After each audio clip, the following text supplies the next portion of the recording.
Sajo Wataru, your regular high school kid who openly admits to being a stalker. In fact, the man sounds almost proud of this reputation as the entire school knows him as one. Now, believe it or not, Wataru's not the most popular guy. He's not amongst the popular dudes in school. He's just your average fricker who happens to drool over stalking frickers. The person he's stalking is Natsukawa Aika, the most popular girl in the entire school, and somehow tolerates him enough to not slap his cheeks across the face. Ashida K, their common friend, tries to talk some sense into him, asking him to stop doing what he does because it's technically illegal. Both of them are surprised when he actually agrees to leave her alone and doesn't elaborate on his cause. Even after class, he actively avoids her in the hallway despite Aika being the one to initiate the conversation. Dang! That was strangely effective. The entire class picks up on his strange behavior. Sajo continues to mind his own fracking business without fawning all over her. And this might be, in anime history, the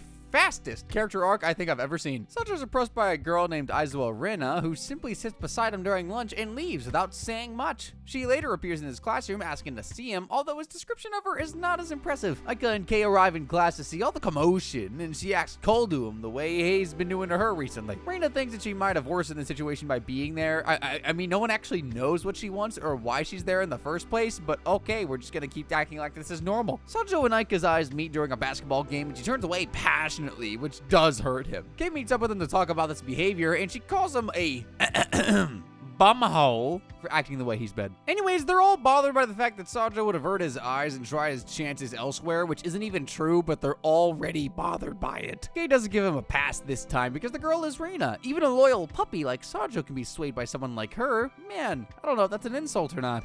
Sajo's curious about this reputation around Reina, and Kei tells him that she's also a popular girl who's been known for her long relationship with a second-year dude. The relationship dates back to when Reina was a first-year student in middle school. She even has a photo of her and her boyfriend, and he looks like he kisses the teacher's bum every night to score straight A's. Sajo takes a detour to the dude's class to get a scope on him and notices the teacher's boy might have a crush on Aika. Reina takes notice further in her persuasion when she comes to visit him while he's talking with Aika and Kei. Ray then asks her about her recent breakup. Oh wow, no, just going in raw, I see. No shocker, everyone's surprised to hear this. They probably didn't know, and Aika tries to talk Ray out of it since it's not appropriate to ask. Ray insists on knowing, though, even more so now that Reina has her eyes set on Sajo. Reina plays along with this little interrogation session and tries to put the breakup on her, claiming that she probably had a trait that wasn't so good. Ray continues to add fire and insults her ex for being unlucky for losing someone like her, and then proceeds to call her lucky for finding someone like Sajo as her next potential partner. She keeps on saying sympathetic and passive-aggressive things that start to get on Reina's nerves. She grows tired of hearing this and asks her to stop bad-mouthing her ex before leaving the class. Sajo goes after her and bumps into a girl, who immediately runs in the other direction when she sees who she bumped into. The reputation really does precede this poor man. He goes to see Reina at the same spot they first met and apologizes. She asks him why he avoids talking about Aika when he's with her, to which Sajo shares a valuable lesson. You should not talk about other girls when you're with a girl. She assumes that he's talking from a real romantic experience, and yes, well, no, actually. Reina then tells him that everyone knows about his feelings for Aika, and surprisingly enough, Sajo, who's been acting strange lately, thinks that it's time for him to fracking move on. After hearing this, she tells him about her breakup, and it was all because the teacher's boy said she's so my type to some girl, which I assume is Aika, but they never explicitly mention it. Reina thought that she would take revenge on him by making through a similar experience, but well, it's not been going the way she saw it. These people are going to share details about their ancestral history if they keep at it, bro. Fracking get on with it. Sajo now talks about one more rejection that he went through before he was so hog-tied with his feelings for Aika. It was during his middle school when a girl told him that a plain-looking guy like him should not even talk. That's frickin' brutal. It got even worse as her boyfriend then tried to bully him. He got punched hard, fumbled far, and then his face landed right on Aika's opie. What the frick? How? She then assessed the situation and defended Sajo against the rude girl and her boyfriend. He just stood there obsessing over her as he saw nothing but a guardian angel. Turns out all of that scenario was just in his head, but he noticed that she'd do that if it came down to it. The real reason is that she lent his hand to him, a sign of kindness so big that he fell in love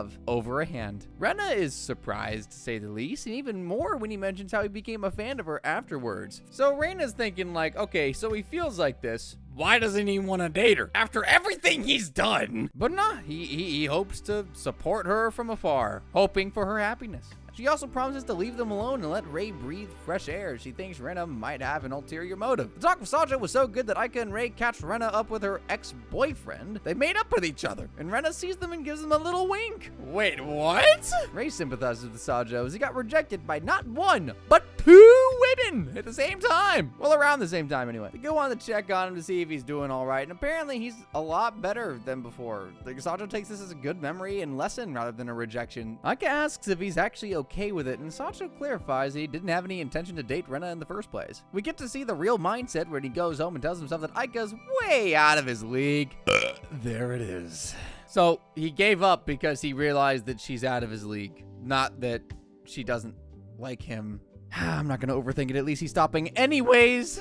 It's as if he manifested her to his place because she rings the doorbell and completely catches him off guard. He welcomes her inside like any good host would, and she struggles to speak her reason for arrival. She asks him if something had happened to him since he'd been acting strange lately. Sajo suddenly makes a confession and asks her out, and she doesn't accept it, of course, and he casually shrugs her off, proving the point that he's had it with the rejection phase. He just wants to see her do good in life now. His older sister, Kaide, had been listening to him from outside and interrupted the conversation when it got too awkward. She acts surprised if she didn't know that Aika was actually inside, and it works. It always does. He offers to walk her home, and on their way, he tells her that he's tired of being a stalker and looks forward to being more of a classmate and a human being, which is actually commendable. Good for him. Of course, she doesn't like it.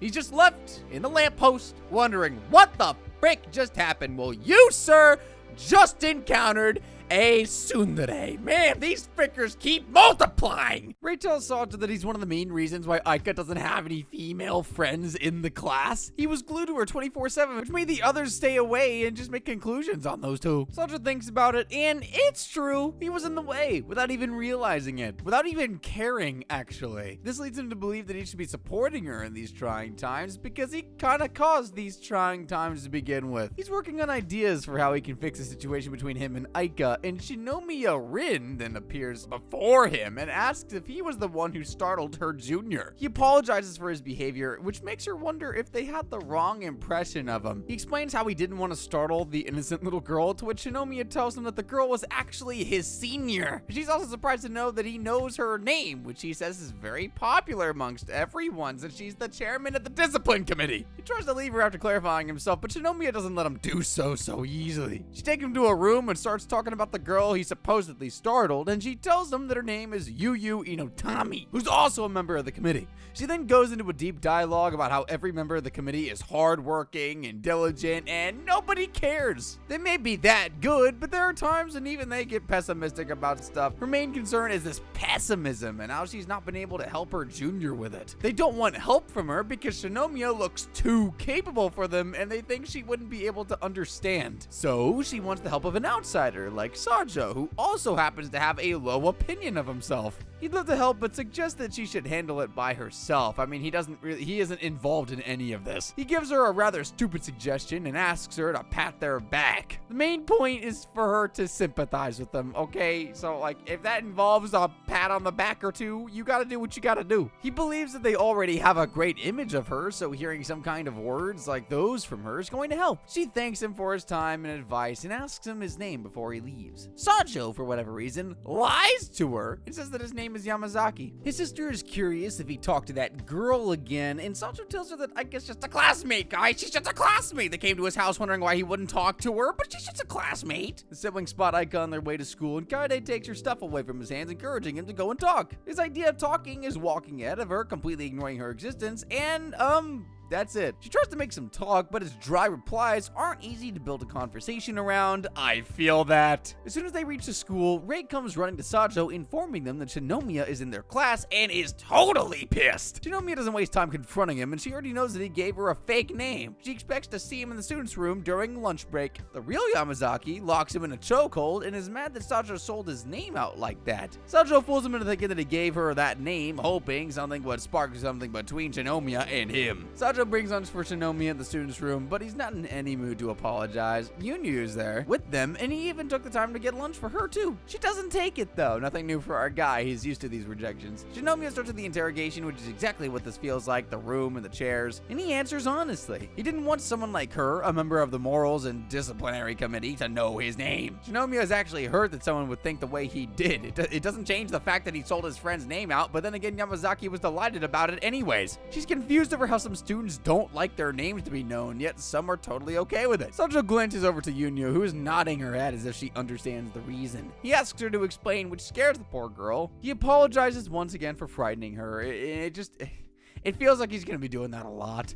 Yunyu musters up the courage to explain that Yamazaki felt delighted because Shinomiya is beautiful. She's embarrassed to hear that and then tells Sajo that it was wrong of him to falsify his own name like that. He apologizes and sets up to leave. And we're finally moving on from this conversation. Shinomiya stops him and says that the main point was not the interrogation. Yunyu was apparently wanting to apologize to him for the misunderstanding. Yunyu says she's trampled on his kindness and she feels sorry for it. They're making a really big freaking dramatic deal out of this. She's also grateful that he called out to her when she was carrying all that heavy load. In return, she'd like to carry his heavy load. Nah, I'm kidding. She didn't say that. He wishes her good luck and finally gets to leave the place. Any more of that, and I would have started having suspicions about these two. Rei calls Sajo inside the class and shows him that Ike is actually making great progress with other females. She is there, sharing her smartphone gallery with the others, and he praises her like a proud father would do his daughter. She asks him if he wants to go over and join the chat, but he decides to sit out. Rei goes over to Ike, and Sajo gets a text from his sister. She calls him to the student council room after school. He shows up like an obedient puppy would, and Kaide tells him that the school visit tour is about to happen during summer break. The student council is stacked with a lot of stuff to do, and they want to get any help that they can. Sajo already understands what she's about to say and tries to mention how there are others who will be eager to help. And Kaide only wants him because he's good at administrative stuff. Kaide even lied about his age to get him the chance to work at the council. She told him that he's a delinquent who has experience with a part-time job. The student council is a collection of pretty boys from a yaoi manga who are full of quick, witty jokes that barely make anyone laugh. They begin to flood him with work on his very first day. Kaide's impressed with the work her brother has done, and he asks her if she was planning for this to be the regular. She bribes him with prawn magazines. That's all it took to buy this man's services.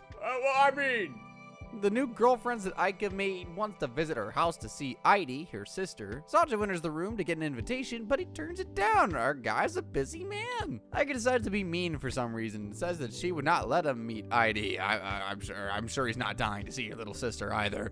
He doesn't say anything in protest and simply walks away. She catches up to him later to ask if he really wasn't going to her place. He was about to answer her, but then Shinomiya shows up. She has some business with our boy here. She takes him back to the interrogation room, this time to extend her thanks and then talk about a new problem. She wants to know his real opinion of Yu. And much like you said, Sajo did feel disappointed with her personality. Is it Yu or Yu? Yes. Gosh dang it! He gives a really brutal assessment of the type of person Yu is, which probably made Shinomiya more worried than she's ever been. Completely unnecessary brutality. Just the way I like it! Was it me, or did y'all also miss that they were in their winter uniform till now?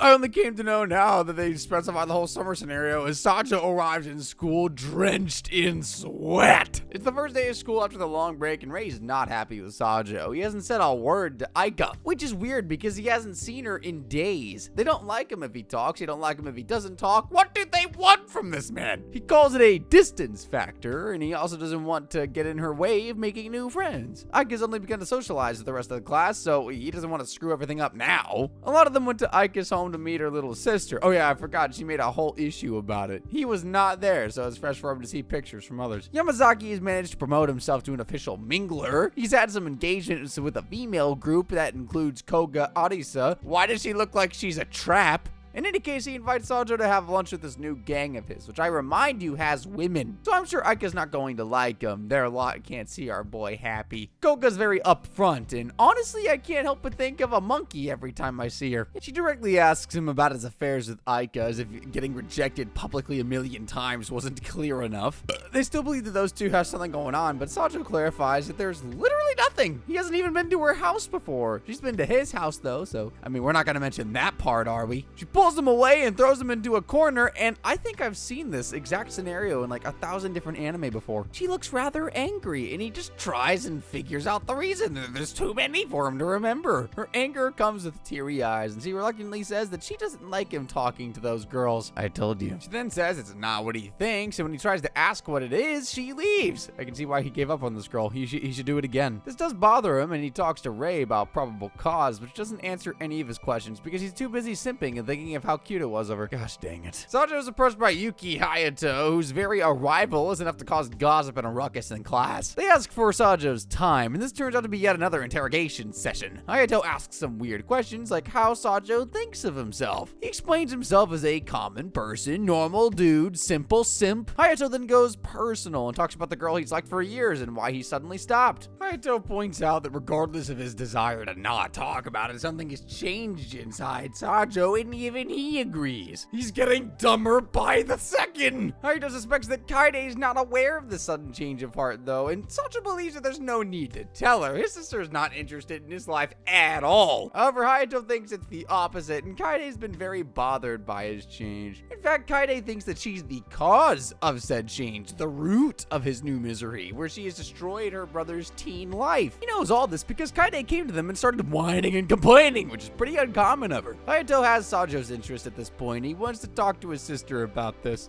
They predicted something like this would happen, and a meeting is already arranged. Hayato reveals his reason for doing all this. Big shock, he's mostly concerned for Kaede. As they walk through the school halls, at least 3 women wave and smile at Hayato, and Sajo can't help but point out the stud aura that he oozes. Aika and Ray closely follow the two guys, by the way. The place for this meeting, which once again could have taken place in a much better location, is set for the rooftop. Sajo doesn't waste time confronting his sister about being depressed. He tells her that she shouldn't worry about the things that she's taught him, which is to be a realist. He then explains that he might have given up on hopeless stuff, but he's still very passionate about things he likes and girls he likes. If anything is worn off, then it's just his natural instincts. What does that mean? What does that mean? She has a much deeper reason for this concern because she's seen a scenario like this before. Once upon a time, there was a person who fell for similar reasons, a tale as old as time. Who are we kidding here? She's talking about herself, and Hayato probably doesn't want Sajo to have the same fate. He's almost offended about the low opinion his sister has of him, that he's some wimp, that he'll never be able to forget Aika. She just thinks that he should be more careful. Giving up on a woman he's loved for years is not the way to go. Sajo, as you can imagine, doesn't take too kindly to this. He's almost offended by how much she's trying to play the big sister role now. He tells her to act like her usual self, a slave owner who treats him as a slave. And he wouldn't have it any other way all of a sudden just because she sensed a change in him. Own me! So yeah, he just wants her to be herself and do her thing. It's already annoying enough, and he just wouldn't be able to digest a new, less toxic version of his sibling. Aika's been listening to all this, mind you, comes out in a rage, furious about the way he talked with his sister. They grab his collar and urges him to apologize. How about you apologize to him and let him rest for Pete's sake? You know, I never really understood that. Who's Pete? Why do we care about him? She genuinely is about to beat this dude to death, and they are barely even thinking, holding her back. They're shouting a lot, though. Well, that makes 2 of you. She then wonders what she was doing, following him all the way to the rooftop, and then she leaves. The moment she feels a bit attacked, she leaves. His sister's honor doesn't matter anymore. He grabs some snacks for Kaede on his way home, which is honestly the same spot where they should have resolved the situation, too. And yeah. Rin and Aika are finally discussing the fact that Sajo's behavior has frustrated her and left her just frackin' dazed and confused. She doesn't understand why she's feeling like this in the first place. Let me tell you why, because you're the worst tsundere stereotype this season, bar none. Rin presents the idea that perhaps Sajo is the one person she is most compatible with, and Aika thinks otherwise. All he is a stalker and an annoying guy. And now that he stopped being a stalker, he's just annoying. If he's stalking, that also makes him annoying. What does this girl want, man? What do you want? I don't know. Join the club. Rin's point is that it's her time to make an effort, or let me do you one good. Don't make an effort at all! Sajo's being as respectful as he can to Aika after all this has happened, and she finds it weird as well. This guy might as well just not breathe at this point, man. She does try to talk with him later, but the man doesn't notice her. He simply stands up and leaves. He should keep doing that every time she comes near him. He gets some snacks from the store and finds a nice place to sit and enjoys lunch. The spot is nice, but he doesn't notice the group sitting across from him. Lady Sherlock Sherlock Holmes is back at it again with her robot-like questions. They don't find it polite that he just sat there without their permission. It's a common courtesy, or so she says. Yuyu is there too, and she invites them to sit with him. I forgot that she's secretly a fan of this guy now. She's holding a completely normal conversation this time without getting nervous or anxious, and Sajo's surprised to some extent and asks if she has a boyfriend or something like that. Mita Ayano is the newest addition to the Let's Bother Sajo club, and she's also a member of the committee and a childhood friend of Shinomiya. She doesn't like making introductions to Sajo, but is doing it for Yuyu's sake. I mean, you might as well say that directly instead of saying hello when you don't want to. Be dramatic! It's more entertaining! She thinks that boys like him are just perverts who want to take advantage of cute girls. And I'm surprised that she's not heard of this guy, the most loyal simp in class. The last thing he would do is go for someone else. But they do defend him. Yuyu says that Sajo is not like that, and Shinomiya calls him just a fracking chicken. He asks Shinomiya about the sudden change in Yuyu, and apparently it's all thanks to him and his words of confidence. The guy was honestly being too blunt and rude, but it worked. It worked. It wasn't too blunt for her, I guess. Sajo stares at her with a red face, proud that he was able to make a difference like that. I mean, his intentions weren't the best, but in the long run, it helped Yuyu get more comfortable with boys, so cool. All right, we take those. It wasn't just Yuyu that he helped. Shinomiya has found ways to open up with her juniors, all because of him. She only got to find out that he was Kaide's brother, the same Kaide that Shinomiya had been dealing with since they were fracking first years, and she was quite the troublemaker herself. Satsuki's having some trouble in class too. Sajo goes over to check on him, and his sister has been smothering him with text messages every 2 fracking seconds. She's trying to be a cute, caring little sister. Satsuki notices some pop-ups on his phone, and he asks if Sajo is his sister too. He mentions Kaide and how she literally treats him like a robot in school. They then begin discussions on Aika, and Satsuki makes it clear to him that he has his sights set on her. Sajo's slightly bothered when he says that, but doesn't see competition. In fact, he should be the one recommending Aika to Satsuki since she's such a wonderful girl. If it's going to be someone like Satsuki who surely seems worthy enough, then Sajo doesn't see a reason why he should interfere. He convinces himself that if Satsuki, who's already in the good books of Aika, is going the extra mile for her, then he should remain on the sidelines too. The teacher gives some notebooks to Sajo. He has to distribute them to his classmates. He notices Aika's name on the very front and asks Rin to do it instead. She asks why he wouldn't do it himself, but all he has to say is that he's in a rush. He tries his best to avoid Aika for the rest of the day and watches her walk home with Rin and the others. She suddenly appears behind him and doesn't know what to say. He asks her if she forgot something and she plays along with the excuse. What's funny is that they don't even pretend to have her fetch what she forgot. He simply offers to walk home together and she accepts in a heartbeat. Oh, never mind.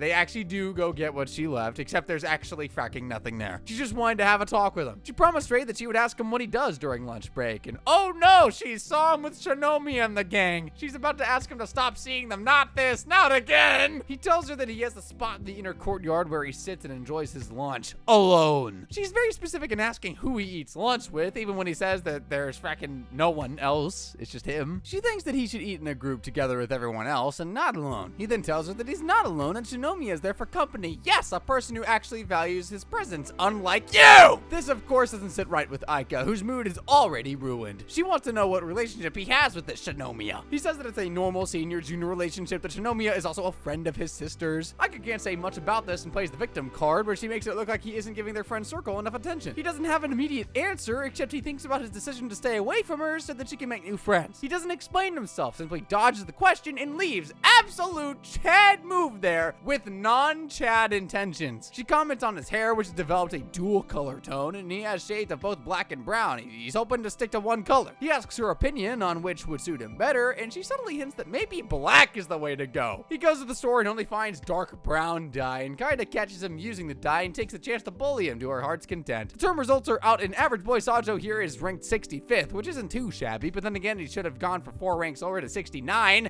if you're already shooting for that low, which he wasn't shooting for that low, but I wanted to make a 69 joke, but now I can't make it! His initial desires were to match Aika's results, which are usually top 3, but that's just fracking wishful thinking. It's a miracle he got to 65th. This result is worse than his previous one, where he was still highly motivated by Aika. Are you telling me he did worse when he chose to focus more on himself than the girl? Rin, on the other hand, went from 220th to 74th, and that is as big of a jump as it realistically gets, honestly. He checks the rankings and sees that Aika came in 2nd place, just behind the foreign exchange student. Satsuki tells him about his results, and he's worried that Sajo hasn't been keeping up with his studies. Aika walks past them, and instead of noticing good old Satsuki, she notices that Sajo has dyed his hair. Oh, she did not have to do Satsuki dirty like that. Are they planning to let the entire story ride on just Aika making new friends? Every single episode starts with her with a flock of students around her, treating her like a complete celebrity. They're mostly interested in her sister, Aide, who left a lasting impression on them, and Satsuki asks if she's going to invite Sajo this time, since he was not there last time. Even they have noticed that he's not been able to hold a conversation with Aika ever since she got the taste of fame. Aika tries to come up with a more sensible reason, but there is none because it's the truth. It's the main reason why he stopped being around her. If you ask me,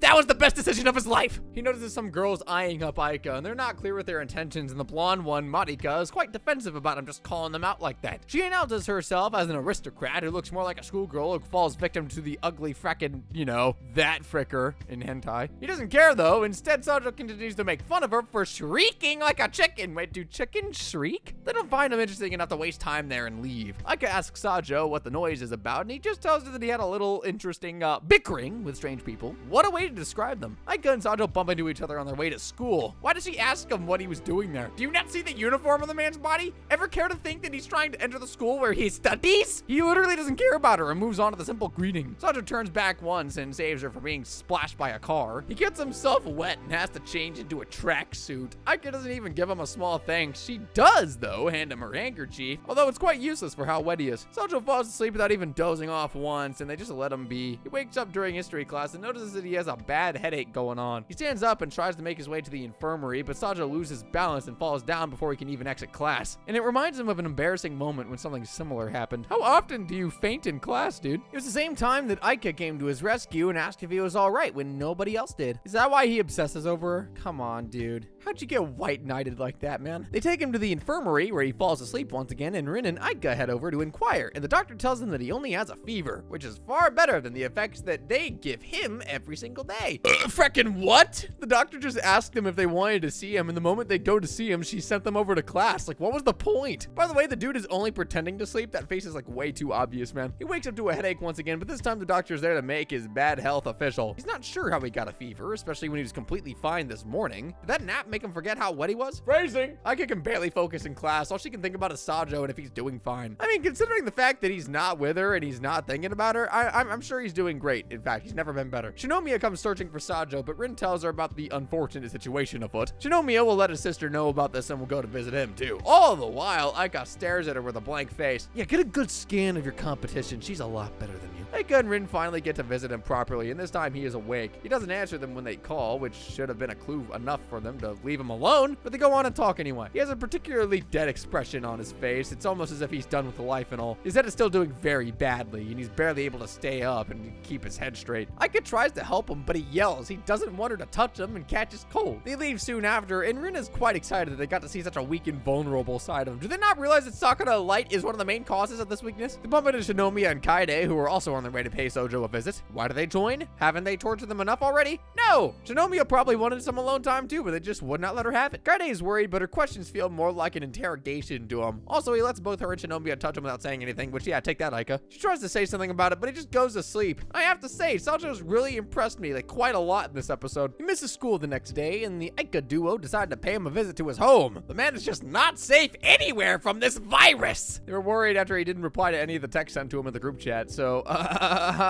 maybe that was a hint, huh? Rin mentions that Aika was the one who insisted that they should pay him a visit, and he does not look remotely impressed about it at all. They just enter, stand inside for 2 minutes, and leave after confirming that the man is alive and breathing. Marika finally meets Aika, and they have a little nerd moment. In case you didn't know, Marika is the top of the class, and we all saw how Aika came in second. Oh, I gotta say, the boys in the school are not nerd enough. Where are the four-eyed students with the bald cuts at? Marika has a proposition to make. She wants Aika to help her become the next student council president and most important entity in all of existence. She's not sure if a first year can even become one, but then these random girls appear out of thin air to announce that it is indeed possible, although rare. If a student nominates themselves or is recommended, then they have the eligibility to run as a candidate. While there is a rule that lets them do that, they're not very positive about a first year securing a win. The trend mostly favors second years. It also makes more sense to have a senior run a position like that. Despite the disadvantage, Marika still wants to run for president and wants Aika to be her poster girl. Sojo tries to advise against it, all because Aika's too famous for this role. He thinks that she stands out too much. He tells her that Aika will steal all of Marika's thunder, and people will question why she wouldn't take on the role herself. Maybe because he's too busy ruining Sajo's life, but no one would know about that, huh? Marika wants to know why she would say something like that, and the answer is simple. It's all because Aika is cuter than her. I was wrong. The man is still a simp by heart. Frackin' dang it. Now you've made her red and given her the high ground. Great job, mate. And here I was rooting for you to win this moral battle. What a shame.